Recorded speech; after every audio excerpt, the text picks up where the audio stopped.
नमस्कार। लुकेका अनि लुकाइएका, देखिएका तर नभनिएका घटनाहरूको सङ्गालो मात्र होइन, तथ्य र तथ्याङ्क सहितको विश्लेषण कार्यक्रम इनसाइडर। उहाँले कारबाही गर्नुभयो भने म मुद्दा बोकेर सर्वोच्च जान्न। फेरि मैले भनिसकेको छु, मलाई यसरी अन्यायपूर्वक कारबाही भयो, म यही सोध्नेवाला म जाँदै जान्न। मैले यही भनिसकेँ। त्यसरी मुद्दा बोकेर मलाई गरिदेऊ भनेर जागिर न्यायाधीश होइन। सरकारका पछिल्ला कामहरू आश्चर्यजनक हुँदै गइरहेका छन्। मुख्य सचिवको पदावधि असोजसम्म बाँकी नै रहेको थियो, तर मुख्य सचिवलाई अन्य जिम्मेवारी दिएर 3 दिनपछि रिटायर्ड हुन लागेका सचिवलाई मुख्य सचिव सरकारले बनाएको छ। सुरुमा मानिसहरूले आश्चर्य प्रकट गरे, 3 दिनको लागि किन मुख्य सचिव बनाइएको होला भनेर। तर मुख्य सचिवको पदावधि 3 वर्षको हुनेछ अनि सचिवको पदावधि 5 वर्षको हुनेछ। 5 वर्षको कार्यकाल पुरा हुन 3 दिन बाँकी रहँदाखेरि वैकुण्ठ अर्याललाई मुख्य सचिव सरकारले बनाएको छ। अहिलेको सङ्कटग्रस्त अर्थतन्त्र रहेको अवस्थामा अर्थतन्त्र बारेमा राम्रो जानकार राख्ने वैकुण्ठ अर्याललाई मुख्य सचिव बनाएर सरकारले सायद अर्थतन्त्र सुधार गर्ने कोसिस गरेको हुन सक्छ। तर मुख्य सचिव हुन योग्य यी व्यक्तिलाई किन अहिलेसम्म अल्झाएर राखियो अनि सचिवबाट रिटायर हुन 3 दिन बाँकी रहँदा मुख्य सचिव किन बनाइयो, यो एउटा प्रश्न रहेको छ। अनि महत्त्वपूर्ण सवाल चाहिँ एकै दिन मन्त्री परिषदका 2वटा बैठक बसे। पहिलो बैठकले मुख्य सचिव शङ्कर बैरागीको राजीनामा स्वीकृत गर्यो। दोस्रो बैठकले अर्का व्यक्तिलाई मुख्य सचिव नियुक्ति गर्यो अनि अहिलेसम्म मुख्य सचिव भएका व्यक्तिलाई राष्ट्रिय सुरक्षा सल्लाहकार भनेर नियुक्त गर्यो र उनलाई दिएको सेवा सुविधा चाहिँ मन्त्री स्तरको रहेको छ। सरकारले गरेको यो काम अनौठो लाग्यो कि लागेन तपाईँहरूलाई? अहिलेसम्म नचाहिएको राष्ट्रिय सुरक्षा सल्लाहकार सरकारलाई अहिले आवश्यक पर्यो किन होला त? अस्ति भर्खर प्रधानमन्त्री भारत भ्रमण गरेर फर्किए र भारतमा उनको पहिलो भेट नै भारतको राष्ट्रिय सुरक्षा सल्लाहकारसँग भेट भएको थियो। अजित डोभालबाटै प्रभावित भएर सरकारले मुख्य सचिवलाई त्यो राष्ट्रिय सुरक्षा सल्लाहकार बनाएको होला कि वा यसको अर्कै केही प्रयोजन होला? आगामी दिनले देखाउँदै जाला, आगामी दिनले बुझाउँदै जाला। तर अहिले हतार अचानक गरिएको यो निर्णयले सरकारलाई र सरकारले दुवैलाई आश्चर्यमा पारेको छ। आम मानिसहरू यसको अन्दाजा गरिरहेका छन्। अर्थतन्त्र बुझेका मानिसहरू चाहिँ अहिलेको सङ्कटग्रस्त अवस्थामा अर्थतन्त्र सुधार गर्न सक्ने व्यक्तिलाई मुख्य सचिवको जिम्मेवारी दिएको भनेर मक्ख परेका छन्। उनका आलोचकहरू चाहिँ हिजो सञ्चार सचिव हुँदाखेरि सेक्युरिटी, प्रिन्टिङ प्रेस लगायतका काण्डहरूमा मुछिएको हो भनेर धारे हात लगाइरहेका छन्। अब उनका काम कस्ता हुनेछन्, उनले कस्ता हरकतहरू गर्नेछन्, आगामी दिनले प्रस्ट्याउँदै जानेछ, हामीले हेर्दै जानेछौँ। सरकारले गरेको आश्चर्यजनक निर्णयलाई बडा अनौठो ढङ्गबाट हेरिएको छ। सरकारले किन यस्तो निर्णय गर्यो भनेर मुख्य सचिव बनाएको कुरालाई अनि मुख्य सचिव भएका व्यक्तिको पदावधि रहँदै राष्ट्रिय सुरक्षा सल्लाहकारमा लैजानु पर्ने त्यस्तो आपत के आइहालेछ भन्ने कुरालाई ध्यानपूर्वक हेर्न जरुरी रहेको छ। तर मन्त्री परिषदको निर्णय सार्वजनिक गर्दै मन्त्री परराष्ट्र मन्त्रालयको जिम्मेवारी सम्हालेका थिए एनपी साउदले उनले केवल नियुक्ति दिएको कुरा मात्रै सार्वजनिक गरेका छन्। आज मन्त्री परिषदको बैठक सम्माननीय प्रधानमन्त्रीज्यूको अध्यक्षतामा 2 चोटि बसेको छ। मन्त्री परिषदको पहिलो बैठकले मुख्य सचिवका रूपमा लामो समयसम्म कार्यरत रहनुभएका शङ्कर बैरागीज्यूको मुख्य सचिव पदबाट राजीनामा स्वीकृत गरेको छ र दोस्रो बैठकले मुख्य सचिवको राजीनामा मुख्य सचिव पदबाट राजीनामा गरिसक्नुभएका पूर्व मुख्य सचिव शङ्करदास बैरागीलाई राष्ट्रिय सुरक्षा परिषदको सल्लाहकारको पदमा मन्त्री स्तरीय सल्लाहकारको पदमा उहाँलाई चाहिँ नियुक्त गरेको छ र दोस्रो बैठकले मन्त्री परिषदको दोस्रो बैठकले मुख्य सचिव पदमा वरिष्ठतम सचिवहरूमध्ये वैकुण्ठ अरियालजीलाई चाहिँ मुख्य सचिवको जिम्मेवारी तोकेको छ। सरकारको यो निर्णयले कसलाई आश्चर्यजनक बनायो, कसलाई स्वाभाविक र सामान्य लाग्यो त्यो कुरा अहिलेको लागि छाडिदिउँ। तर सरकारका पछिल्ला कामहरू चाहिँ यस्तै अनौठा आश्चर्यजनक नै भइराखेका छन्। अनौठो यस कारणले भनेको कि मुख्य सचिवको त एउटा प्रसङ्ग छँदै नै छ। सरकारले संवैधानिक परिषदको बैठक बसेर कायम मुकायम प्रधान न्यायाधीश हरिकृष्ण कार्कीलाई प्रधान न्यायाधीश बनाउने सिफारिस गर्यो। संवैधानिक परिषदले गरेको त्यो सिफारिसलाई कानुन बुझेका मानिसहरूले चुनौती दिए। संवैधानिक परिषदको वैधतामाथि प्रश्न आज पनि उठिराखेको छ, अदालतमा मुद्दा विचाराधीन छ। तर संवैधानिक परिषदले गरेको यो हरकतको राजनीतिक ढङ्गबाट पनि चर्चा परिचर्चा बहस विश्लेषण भइराखेको छ। कायम मुकायम हरिकृष्ण कार्कीको अब पदावधि धेरै समय बाँकी रहेको छैन। उनले बढीमा साउनको 20 गतेसम्म मात्रै काम गर्न पाउनेछन्। उनी त्यसभन्दा 1 महिना अगाडि नै अनिवार्य अवकाशमा जानुपर्नेछ, जसले गर्दा असारको 20 गतेसम्म हो उनले काम गर्न पाउने अवधि। मानिसहरूको बुझाइ, जानकार व्यक्तिहरूको भनाइ अनि अदालत सम्बद्ध स्रोतहरूको कुरालाई ध्यान दिने हो भने अहिले नै कायम मुकायम प्रधान न्यायाधीश हरिकृष्ण कार्कीको एउटा न्यायाधीशको रूपमा पेन्सन पट्टा बनाउनको लागि भनेर कागज पत्रहरू तयार पारिसकेको छ। तिनै व्यक्तिलाई प्रधान न्यायाधीश बनाउनको लागि संवैधानिक परिषदले सिफारिस गरेको छ। त्यो सिफारिसपछि प्रक्रिया नमिलेको कुरा अनि उनले गर्न सक्ने र नसक्ने कामहरूको बारेमा झन्डै 3 दर्जन जति उजुरी परेका छन्। ती उजुरीका चामको बारेमा चर्चाहरू चलि नै राखेका छन्। उजुरीकर्ताहरूले विभिन्न प्रश्न उठाइ नै राखेका छन्। त्यसका वैधता, त्यसका प्रमाणहरूको बारेमा अलग्गै चर्चा हुन सक्छ होला। तर 19-20 दिनको लागि प्रधान न्यायाधीश बनाउनको लागि यो परिपञ्च किन भइराखेको छ, यो चर्चाको विषय बनिराखेको छ।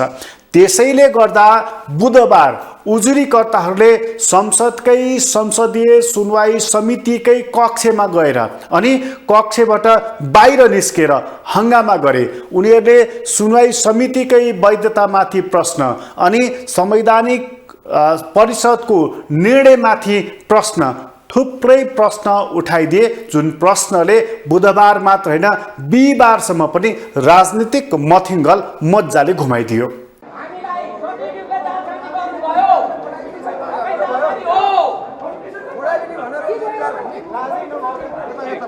हामीले कानुन र मोडालिटीको क्वेसन भनेको कुरा तिमीहरूको भनाइसक्यो जाओ भने हामीले यो कुरा गर्दैनौँ।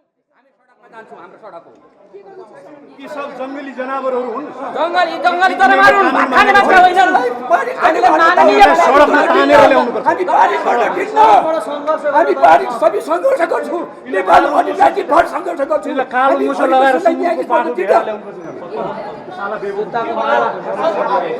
फटाएर कसैले बोल्नुपर्छ।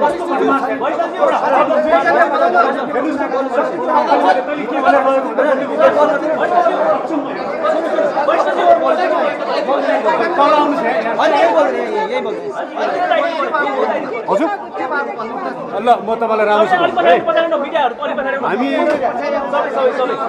हामी तपाईँहरूको अगाडि यहाँ पहिल्यैदेखि छँदाखेरि उहाँले एक एकजना बोलाएर लाने प्रयास गर्नु हो।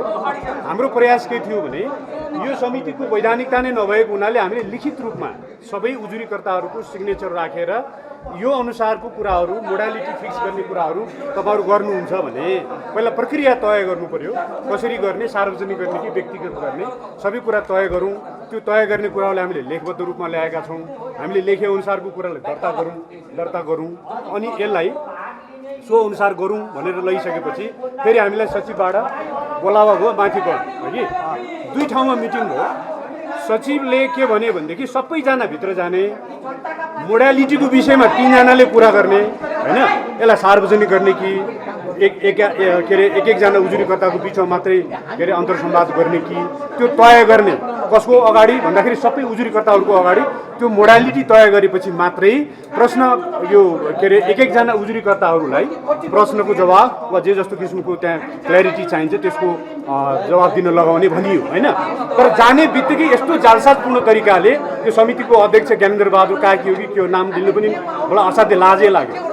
सचिवहरू जसले यसरी मोडालिटी तय गर्ने भनेर हामीलाई लगियो, म मात्रै गएको छैन, सबै हामी उजुरीकर्ताहरू छौँ। तर उहाँले एकैचोटि क्वेसन एन्सर सिरिजमा हामीलाई फसाउने प्रयास गर्नुभयो अघि। अनि भाइ यो त जालसाज भयो, यसो नगर्नुहोस् न, तपाईँको सचिवलाई त्यहीँ सोध्नुहोस् त भनेको छु, कोही बोल्दैन। अनि उनीहरू तपाईँको टाइम सिद्धियो। यस्तो बदमासीपूर्ण काम हो। यति निम्न स्तरको माननीयहरू सांसदहरू भ्रष्ट छन्, यिनीहरू राष्ट्रद्रोही छन् भन्ने मलाई थाहा थियो। तर यति अनैतिक छ भन्ने कुरा मलाई थाहा थियो। यो जुन नैतिकताको धरातलबाट यिनीहरूले गिरेर यो प्रयास गरे, यत्र कानुन विज्ञ, कानुन सिक्ने सिकाउने पढ्ने मान्छेहरूलाई जालसाजपूर्ण तरिकाले प्रश्नावलीमा फसाउने प्रयास हो। र मैले पटक भने तपाईँहरू जालसाज गर्दै हुनुहुन्छ, तपाईँहरूको प्रश्नावलीमा हामी जाँदैनौँ। हामीले हाम्रो उजुरीको विषयमा छलफल गरेका छैनौँ। हामीले मोडालिटी तय गरौँ। आम नेपाली नागरिकहरूले हाम्रो संवादहरू सुन्नुपर्छ। अनि तिमीहरू को हौ, हामीहरू को हौ, जनताहरूले चिन्न पाउनुपर्छ। तब मात्रै हामी त्यो मोडालिटी तय गरेपछि मात्रै हामी हाम्रो उजुरीको सन्दर्भमा बोल्छौँ भनियो। अनि उहाँहरूले तपाईँहरू जानुहोस् भन्नुभयो। अनि साथीहरू हामी सबै उठेर हामीले कुनै पनि उजुरीमाथि छलफल गरेका छैनौँ, हामी जाँदैनौँ। यसरी प्रधान न्यायाधीश बनाउने बेलामा भएको यो विवादले साँच्चै राम्रो काम चाहिँ गरेको छैन। कायम मुकायम बनाएर झन्डै 1.5 वर्षदेखि हरिकृष्ण कार्कीलाई यत्तिकै हल्लाएर किन राखियो, यो प्रश्न आफैमा महत्त्वपूर्ण सवाल थियो। यदि उनी प्रधान न्यायाधीश हुन योग्य थिए भने 1 वर्ष पहिला नै उनलाई किन प्रधान न्यायाधीश बनाइएन भन्ने सवाल छ। सरकार त्यति बेला पनि मौन थियो, आज पनि मौन छ। संवैधानिक परिषदले बल्ल तल्ल सिफारिस गर्यो, त्यही सिफारिसको आधारमा प्रक्रियाहरू अघि बढेका छन्। अब उनी प्रधान न्यायाधीश नै भए पनि साउनको 20 सम्म हो काम गर्न पाउने। अनिवार्य अवकाशमा साउनको 20 गते जानै पर्ने हुन्छ। त्यो अवधिभन्दा 1 महिना अगाडि उनले छुट्टी लिनै पर्ने हुन्छ, असारको 20 गतेसम्ममा। अब बाँकी रहेको 20 दिनमा प्रधान न्यायाधीश भएर सर्वोच्च अदालत जाँदै गर्दा हरिकृष्ण कार्कीले गर्न सक्ने कामहरू के हुनेछन्, उनले गर्ने काम के हुनेछन्, अनि उनले प्रधान न्यायाधीश भएर गर्न सक्ने कुराहरू के हुनेछन्, यो प्रश्न छ। यति छोटो अवधिको लागि किन प्रधान न्यायाधीश सिफारिस गरियो, त्यसको लागि फेरि किन प्रधान न्यायाधीश बनाउन मरिहत्ते गरिँदैछ, यी प्रश्न छन्। केवल न्यायालयको मात्रै सवाल हो कि, केवल संसदको मात्रै सवाल हो कि, केवल राजनीतिक पार्टीहरूकै मिलेमतो यसमा छ, यो प्रश्न रहेको छ। तैपनि सर्वोच्च अदालत जस्तो निकाय रिक्त राखिनु, त्यसको प्रमुख नियुक्ति नगरिनु आफैमा राम्रो कुरा चाहिँ पक्कै पनि होइन। यदि यही कुरालाई मान्यता दिने हो भने 1 वर्ष अगाडि नै किन नियुक्तिको प्रक्रिया अघि बढेन, यो प्रश्न आफैमा ठुलो प्रश्न बनिरहेको छ। अहिले तिनै हरिकृष्ण कार्कीको बारेमा उजुरीहरू आदि इत्यादि भइसकेपछि अब उनले म जानेर मानेर इच्छा गरेर न्यायाधीश भएको होइन भनेर बयान दिएका छन्। विवादमा पनि परेका कायम मुकाम प्रधान न्यायाधीशले अब प्रधान न्यायाधीश हुँदै गर्दा आफ्ना योजनाहरू पनि सार्वजनिक गरेका छन्। तर उनले म जानेर बुझेर इच्छाले न्यायाधीश भएरको होइन भनेर भन्न खोजेको कुरा चाहिँ के हो, अनि तिनै मानिस अब जम्मा जम्मी 3 साताको लागि प्रधान न्यायाधीश भएर यो देशलाई र न्यायालयलाई पुर्याउन सक्ने अधिकतम उनले गर्न सक्ने योगदान के हुन्, त्यो कुरा सुन्न लायक, सुनाउन लायक रहेको छ। वास्तवमा अहिले धेरै सिनियर कानुन व्यवसायीहरूसँग मेरो इन्टरेक्सन हुन्छ नै। उहाँहरूसँग मैले सोधेको छु, बुझेको छु देशभरिको अदालतको अवस्था अहिले के छ। हिजो तपाईँहरूले जुन किसिमको चाहिँ आलोचनाहरू सुन्ने गर्नुभएको थियो, त्यो आलोचना न्यायिक विचलनको विषयमा चाहिँ तपाईँहरूले जुन आलोचना सुन्ने गर्नुभएको थियो, आज त्यो खालको स्थिति छैन छ कि छैन भनेर भन्दा मोर देन 60% चाहिँ घटेको छ भनेर भन्नु। मैले यसलाई गर्वनीति महसुस गरेको छु र मलाई सन्तोष नै लागेको छ कि हामी कम्तीमा 60% त घटाउन सफल भएछौँ नि। अब यसलाई 100% पुर्याउने हाम्रो लक्ष्य त हो, तर यसका लागि सबै सरोकारवाला लगायत राज्यका सबै निकायहरूको पनि उत्तिकै सहयोगको आवश्यकता पर्छ। त्यो भयो भने मात्रै वास्तवमा हामी 100%मा पुग्न सक्छौँ भन्ने कुरा पनि म यहाँहरू समक्ष निवेदन गर्न चाहन्छु। व्यवस्थापन पद्धतिको सुधार सम्बन्धमा न्यायपालिकाको रणनीतिक योजनाले पहिचान गरेका रणनीतिक उपाय र क्रियाकलापहरूको प्रभावकारी रूपमा कार्यान्वयन गर्नु आवश्यक छ। अदालतहरूमा निरन्तर रूपमा वृद्धि भएको कार्यबोझको सम्बोधनका लागि मुद्दा प्रवाह व्यवस्थापन, मुद्दाको टिपोट, बहसको समय व्यवस्थापनका साथै सर्वोच्च अदालतमा कार्य समय विस्तार तथा पुराना बक्यौता मुद्दा न्यूनीकरण सम्बन्धी कार्ययोजनाको निर्माण र कार्यान्वयन हुँदै आएको छ। अदालतहरूको निरन्तरको बढ्दो कार्यचाप र सोको कारण बढ्न गएको बक्यौता मुद्दा न्यूनीकरणको लागि मूलतः अध्यायका रणनीतिहरूको अवलम्बन गरिनेछ। अदालतको कार्यबोझ वृद्धि र कार्यक्षेत्र विस्तारबाट पर्न सक्ने प्रभावको निरन्तर रूपमा विश्लेषण गरी सोको लागि आवश्यक पर्ने स्रोत साधनको व्यवस्थापन, सेवा प्रवाहको पूर्वाधार निर्माण र कार्यप्रणालीमा सुधार गर्ने। अदालतहरूलाई उपलब्ध स्रोत साधनको उच्चतम सदुपयोग गर्न कार्य सम्पादन मापदण्ड निर्धारण गरी अतिरिक्त कार्य सम्पादनका लागि न्यायिक जनशक्तिलाई उत्प्रेरित र प्रोत्साहित गर्ने। अदालतहरूको मुद्दा सङ्ख्यामा भएको वृद्धिको अनुपातमा जनशक्तिको वृद्धि हुन नसकेको कारण अपेक्षित लक्ष्य हासिल हुन नसकेकोले जनशक्ति लगायतको स्रोत साधनको वृद्धिका लागि आवश्यक पहल गर्ने। सर्वोच्च अदालतमा रहेका पुराना बक्यौता मुद्दाहरूको फरक मुद्दा व्यवस्थापन पद्धतिको कार्यान्वयन, इजलासको समय व्यवस्थापन र बहस तथा सुनवाई व्यवस्थापनका सम्बन्धमा निश्चित मापदण्ड लागू गर्ने। सर्वोच्च अदालतमा पुराना बक्यौता मुद्दाको व्यवस्थापन। सर्वोच्च अदालत लामो समयदेखि नै मुद्दाको कार्यबोझ तथा पुराना मुद्दाको बक्यौताको समस्याबाट गुज्रदै आएको हो। सर्वोच्च अदालतमा न्याय निरूपणमा हुने ढिलाइले समग्र न्यायपालिकाप्रति नै नकारात्मक स्थिति पैदा गरेको अनुभूतिका साथ त्यसको केही हदसम्म भए पनि निराकरण गर्ने प्रयासको रूपमा यस आर्थिक वर्षको सुरुदेखि पुराना मुद्दा 5 वर्षमा आएका मुद्दाहरूको फर्चुट सम्बन्धी विशेष अभियान सञ्चालन गरिएको छ। त्यसका लागि सर्वोच्च अदालतमा पुराना मुद्दा बक्यौता मुद्दा न्यूनीकरण सम्बन्धी विशेष रणनीति र कार्ययोजना तयार गरी कार्यान्वयन हुँदै आएको छ। यसका केही सकारात्मक उपलब्धिहरू समेत देखा पर्न थालेका छन्। 1979 साल श्रावणदेखि 80 ज्येष्ठमा 25 गतेसम्म करिब 10 महिनाको अवधिमा 3044 स्थान 5 वर्ष नागेका मुद्दाहरू फर्चुट भएका छन्। तर अझै करिब 4184 स्थान 5 वर्ष नागेका मुद्दाहरू सर्वोच्च अदालतमा विचाराधीन अवस्थामा छन्। यही अवधिमा सर्वोच्च अदालतको मुद्दाको कुल फर्चुट 10,750 स्थान रहेको छ। सर्वोच्च अदालतमा नयाँ मुद्दा दर्ताको तुलनामा करिब 1800 स्थानभन्दा बढी मुद्दा फर्चुट हुन सकेका छन्। तथापि मुद्दाको कुल लगत 39,100 स्थान पुगेको कारण उल्लेख्य रूपमा मुद्दाहरूको फर्चुट हुँदाहुँदै पनि करिब 28,350 स्थान मुद्दाहरू बाँकी देखिएका छन्। यस हिसाबले आगामी आर्थिक वर्षमा पनि मुद्दाको ठुलै जिम्मेवारी सरेर जाने अवस्था छ। सर्वोच्च अदालतमा हाल कायम रहेको न्यायाधीश दरबन्दीको तुलनामा सर्वोच्च अदालतको मुद्दाको कार्यबोझ अत्यधिक बढिरहेको र समयमा न्यायाधीशको पदपूर्ति नहुने अवस्थाले पनि यस कार्यमा थप चुनौती ल्याएको छ। नेपालको संविधानले न्यायपालिकालाई स्वायत्तता प्रदान गरेको भए तापनि जनशक्ति तथा साधन स्रोतको प्राप्ति र परिचालनमा त्यस प्रकारको स्वायत्तताको व्यावहारिक प्रत्याभूति हुन सकेको छैन।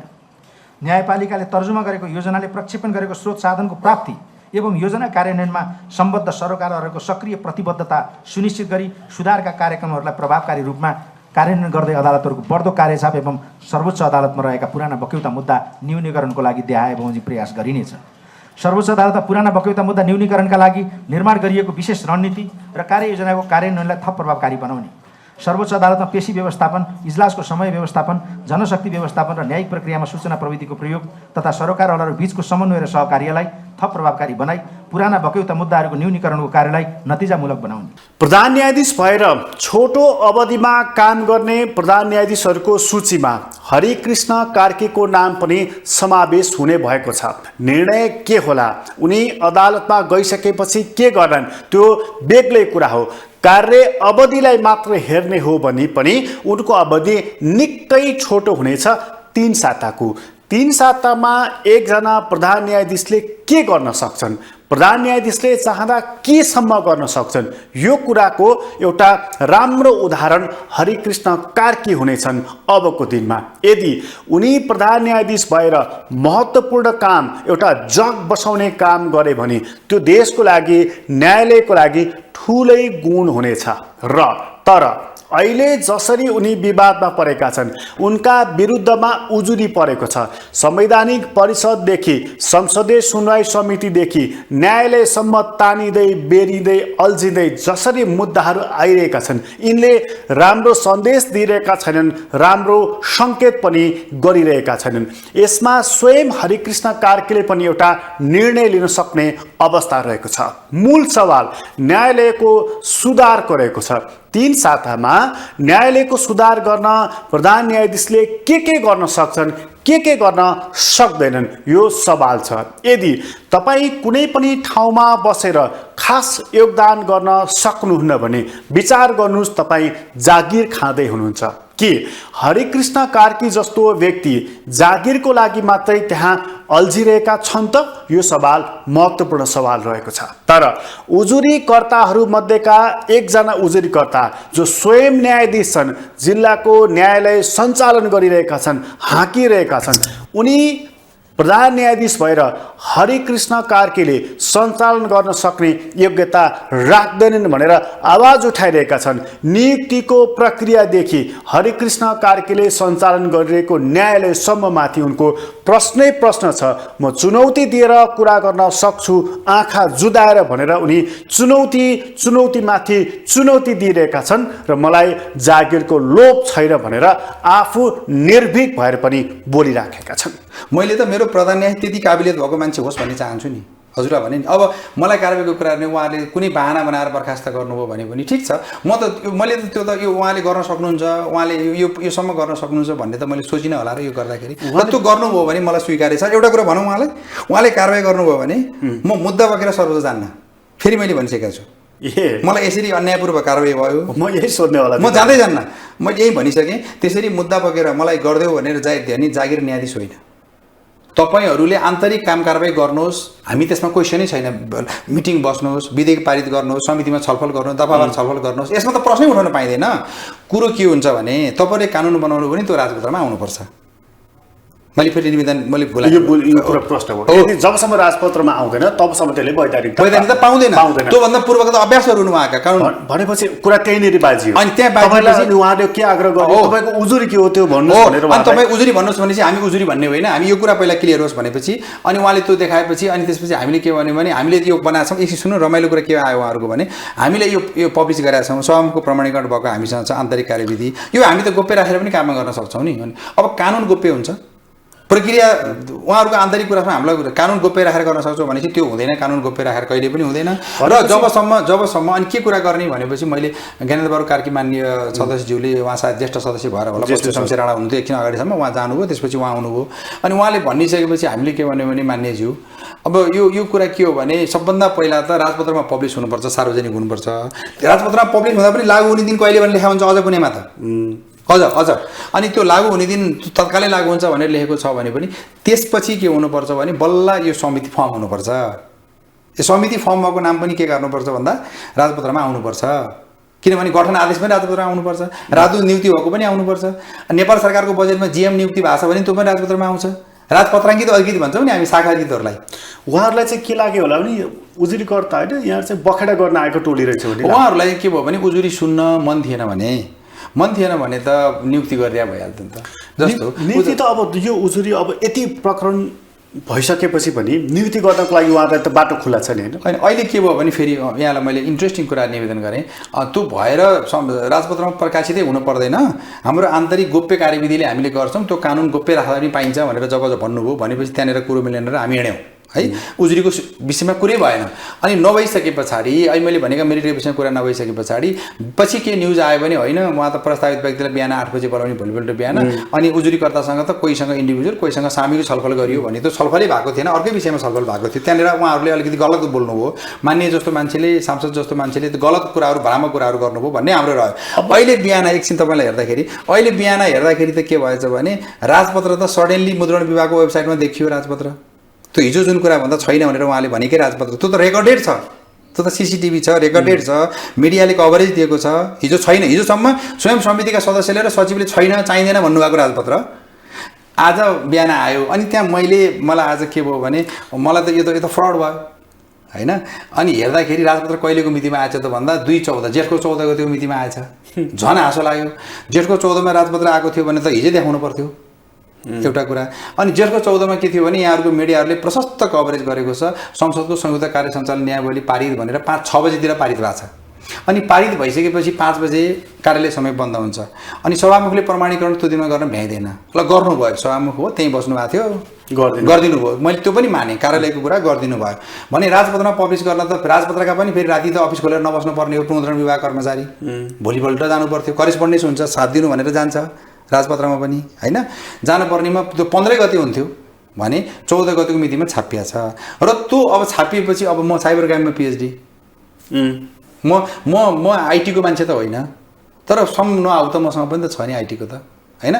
अनि मैले कन्सल्ट गरेर यो अपलोड गरेको टाइम कसरी हेर्ने भन्ने भयो। अनि एउटा चाहिँ संसद त्यहीँको सर्भरमा हुँदो रहेछ, त्यहीँको मुद्रण विभागकै सर्भरमा देखाइहाल्छ, अपलोड गरेको टाइम ठ्याक्कै देखाउँछ। अनि अपलोड गरेको टाइम हेर्दाखेरि त चाहिँ हिजो राति 2:27:40 जाँदा अपलोड भएर छ त्यो। तर ब्याकडेट राखियो जेठको 14 गते राखियो। त्यो अपलोड भएको स्क्रिनसट सहित मैले फेसबुकमा पोस्ट गरेँ।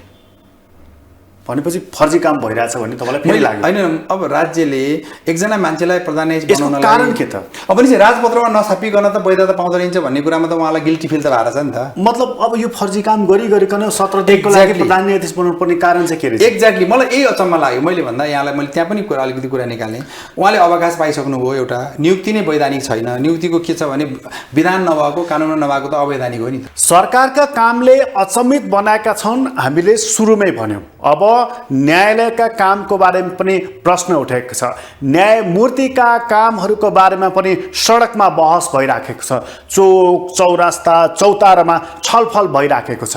यो न्यायालयले न्याय दिन्छ कि एउटा फैसला मात्रै गर्छ, यो आजको मूल सवाल बनेको छ।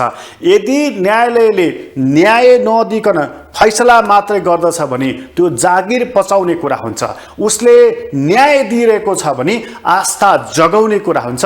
न्यायालय एउटा मन्दिरको रूपमा एउटा स्थापित हुने कुरा हुन्छ। आज हामीलाई न्यायालय त्यस्तो एउटा मन्दिरको रूपमा चाहिएको छ जसले गरेका हरेक फैसलाहरू केवल फैसला होइन न्याय हुन् भनेर मानिसहरूलाई विश्वास दिलाउनु परेको छ। फैसलाहरू समयमा हुनु परेको छ, मुद्दाका खातहरू छन्, छिनोफानो हुनु परेको छ। मानिसहरूले वर्षौँसम्म मुद्दा छिनोफानो हुनको लागि कुर्नु परेको छ, त्यो टुङ्गो लगाउनु परेको छ। अनि न्यायको क्रय विक्रय भइरहेको छ भनेर सार्वजनिक रूपमा चर्चा चलिराखेको छ र न्यायालयसँग सम्बन्धित मानिसहरूले नै प्रश्न उठाइरहेका छन्। यसको पनि निरूपण हुनु परेको छ, छिनोफानो हुनु परेको छ। तर जब हुँदै गरेको प्रधान न्यायाधीशमाथि नै प्रश्न उठ्दछ भने यो नैतिक कसीमा हुँदै गरेको प्रधान न्यायाधीश जोखिने कि नजोखिने, यो सवाल उत्तिकै महत्त्वपूर्ण सवाल छ। यो सवाल यसकारण पनि महत्त्वपूर्ण छ कि एकजना बहालवाला न्यायाधीशले नै सवाल खडा गरेका छन् र उनको सवाल कि त हुँदै गरेको प्रधान न्यायाधीशले तथ्यमा टेकेर प्रमाणमा टेकेर उत्तर दिनुपर्दछ अथवा बहालवाला न्यायाधीशले स्वयंले मैले गल्ती गरेँ भन्नुपर्दछ।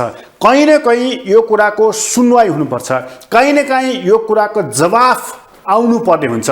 त्यसैले त हामी खुल्ला समाजमा छौँ, त्यसैले त हामी लोकतान्त्रिक समाजमा रहेका छौँ। तर न सरकारले, न संवैधानिक परिषदले, न संसदीय सुनवाई समितिले उठेका यी सवालहरूको चित्त बुझ्दो जवाफ कसैले पनि दिइरहेका छैनन्। कसैले पनि जवाफ नदिइकन मुख लुकाएर काम मात्रै अघि बढाउँदै हिँड्ने कुराले न्यायोचित गर्दैन, उचित हुँदैन, राम्रो पनि हुँदैन। जवाफ चित्त बुझ्दो दियो र त्यसअनुसारको कर्म गरियो भने त्यसले सबैको लागि फलो गर्छ, संस्थाहरूको इज्जत गरिमा प्रतिष्ठा जोगाउनको लागि मद्दत पनि गर्दछ।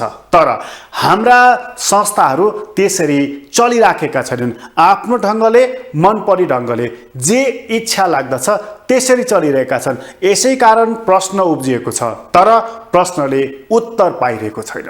कार्यक्रम अहिलेको लागि यति नै। इनसाइडरबाट म प्रकाश गिरीलाई बिदा दिनुहोस्। ग्लोबल टेलिभिजन हेर्दै गर्नुहोला। नमस्कार।